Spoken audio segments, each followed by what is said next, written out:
உலகையே பெரும் பதற்றத்தில் ஆழ்த்தியுள்ள Iran Israel போரில் ஒரு முக்கிய திருப்பமாக தங்களது எதிரிகளுக்கு தலை சுற்ற வைக்கும் வழியை கொடுத்துள்ளதாக ஈரானின் புதிய உச்சத் தலைவர் முஜ்தபா காமெனி எச்சரிக்கை விடுத்துள்ளார். பாரசீக புத்தாண்டான நவ்ருஸ் தினத்தில் ஈரான் தலைநகர் தெஹ்ரானில் அடுத்தடுத்த குண்டுவெடிப்புகள் நிகழ்ந்து வரும் சூழலில் ஈரானிய மக்கள் காட்டிய ஒற்றுமை எதிரிகளை நிலைக்குலைய செய்துள்ளதாக அவர் தனது அறிக்கையில் குறிப்பிட்டுள்ளார்.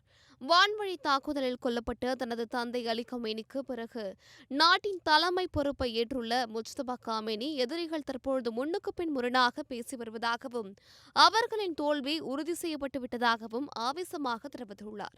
இந்த மோதல்கள் ஒருபுறம் இருக்க, ஜெருசலேமில் உள்ள புனித தலங்களுக்கு அருகே நிகழ்ந்த குண்டுவெடிப்பு சர்வதேச அளவில் பெரும் அதிர்வலைகளை ஏற்படுத்தியுள்ளது.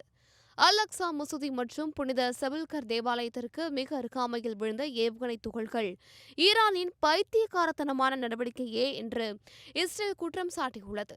போர் தொடங்கி 4 வாரங்களை எட்டியுள்ள இந்த நிலையில் இஸ்ரேலிய பிரதமர் பெஞ்சமின் நெதன்யாகு ஈரான் வேகமாக அழிந்து வருவதாகவும் இந்த போர் பலரும் நினைப்பதை விட மிக விரைவாக முடிவுக்கு வரும் என்றும் நம்பிக்கை தெரிவித்துள்ளார். மறுபுறம் இந்த போர் உலக நாடுகளின் பொருளாதாரத்தையே ஆட்டிப்படைக்க தொடங்கியுள்ளது.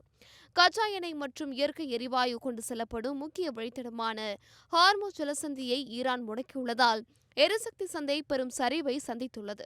குறிப்பாக கத்தாரின் எரிவாயு நிலையங்கள் மீது நடத்தப்பட்ட தாக்குதலால் ஆண்டுக்கு $20 பில்லியன் இழப்பு ஏற்படும் என்றும் அதனை சரி செய்ய 5 ஆண்டுகள் வரை ஆகும் என்றும் கணிக்கப்பட்டுள்ளது.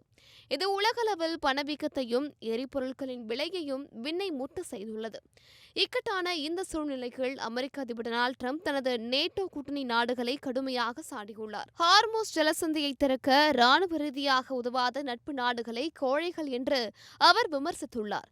லெபனானில் பலியானவர்களின் எண்ணிக்கை 1000-ஐ கடந்துள்ள இந்த நிலையில் ஈரானின் முக்கிய எண்ணெய் ஏற்றுமதி மையமான கார்த்தீவை ஆக்கிரமிக்க அமெரிக்கா திட்டமிட்டு வருவதாக தகவல்கள் வெளியாகியுள்ளன.